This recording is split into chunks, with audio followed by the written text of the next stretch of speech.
ពាក្យសម្ដីមួយ clear ដែលខ្ញុំដកនៅក្នុងចិត្តនៅក្នុងបេះដូងរបស់ខ្ញុំគឺឪពុករបស់ខ្ញុំគាត់បាននិយាយថាគ្មានអ្នកណាដែលស្រឡាញ់យើងជាជាងបងប្អូនយើងទេអ្នកដទៃគេអាចរាប់អានយើងបានគេអាចស្រឡាញ់យើងបានប៉ុន្តែអត់ដូចបងប្អូនដែលកើតចេញពីផ្ទៃតែមួយជាមួយម្ដាយយើងទេអានឹងវាជាពាក្យមួយ clear ដែលខ្ញុំចងចាំហើយខ្ញុំតែងតែនឹកតែងតែព្យាយាមធ្វើឲ្យបាននៅអាពាក្យពេចន៍ដែលគាត់បានណែនាំបងប្អូនខ្ញុំទាំង4នាក់ដោយសារតែពាក្យមួយ clear ហ្នឹងហើយបានជាសម្រាប់ខ្ញុំក៏ដូចជាបងប្អូនរបស់ខ្ញុំគឺកម្រនឹងមានអាភាពល្អកកជុំគ្នាដោយសារឪពុករបស់ខ្ញុំគាត់តែងតែដាស់តឿនតែងតែប្រាប់ថាវាអត់មានអ្នកណាគេមកស្រឡាញ់យើងជាជាងបងប្អូនយើងទេដូច្នេះហើយរឿងតិចតួចរឿងខុសឆ្គងលើបងប្អូនតិចតួចគឺកបីអនុគ្រោះអធិស្ឋានឲ្យគ្នាអញ្ចឹងហើយបានជាបងប្អូនខ្ញុំ4នាក់ហ្នឹងកម្រ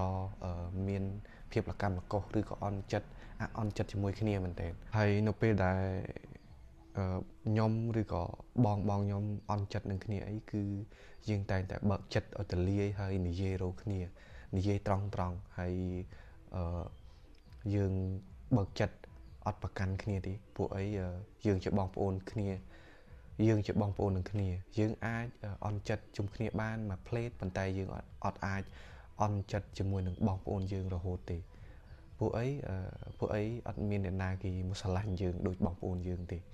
មានទុកមានលំបាកសប្បាយអីគឺមានតែបងប្អូនយើងហ្នឹងហើយដែលចេះជួយគ្នាដូចគ្នាដែរចំពោះបងប្អូនទាំងអស់គ្នាក៏ខ្ញុំចង់ឲ្យបងប្អូនទាំងអស់គ្នាគិតរបៀបខ្ញុំដែរទោះបីជាមានបងប្អូននៅក្នុងសមាជិកគ្រួសារយើងគាត់ធ្វើខុសឬក៏និយាយលើសលុសឬក៏ទង្វើគាត់លើសលុសមកដាក់យើងក៏ដោយក៏យើងក៏បីបើកចិត្តឲ្យទលាយហើយនិយាយគ្នាហើយយើងរកដំណោះស្រាយយើង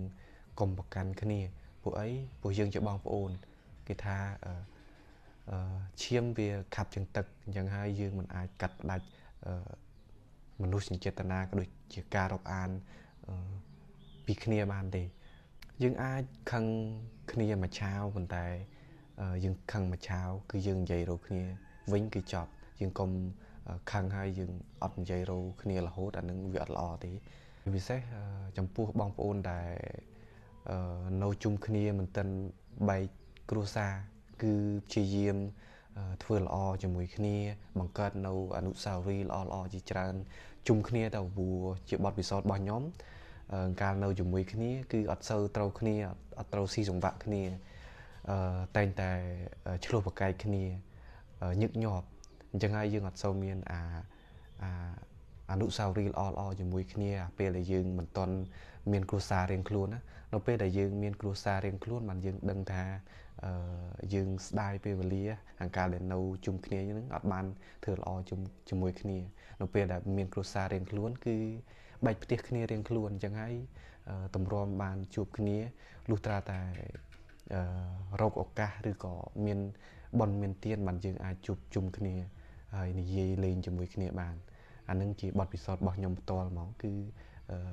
ខ្ញុំស្ដាយកន្លែងហ្នឹងអញ្ចឹងហើយបងប្អូនមានឱកាសដែលមានសមាជិកគ្រួសារបងប្អូនមិនទាន់មានប្តីមានប្រពន្ធហ្នឹងគឺយើងត្រូវល្អជាមួយគ្នាយើងត្រូវបង្កើតនៅអនុស្សាវរីយ៍ល្អៗជាមួយគ្នាជៀសវាងតែយើងបានប្តីបានប្រពន្ធហើយគឺយើងបែកគ្នាអត់សូវបាននៅដូចមុនទេវីដេអូហ្នឹងគឺខ្ញុំមានតែប៉ុណ្្នឹងទេហើយអរគុណសម្រាប់ការទស្សនាហើយយើងជួបគ្នានៅវីដេអូក្រោយទៀត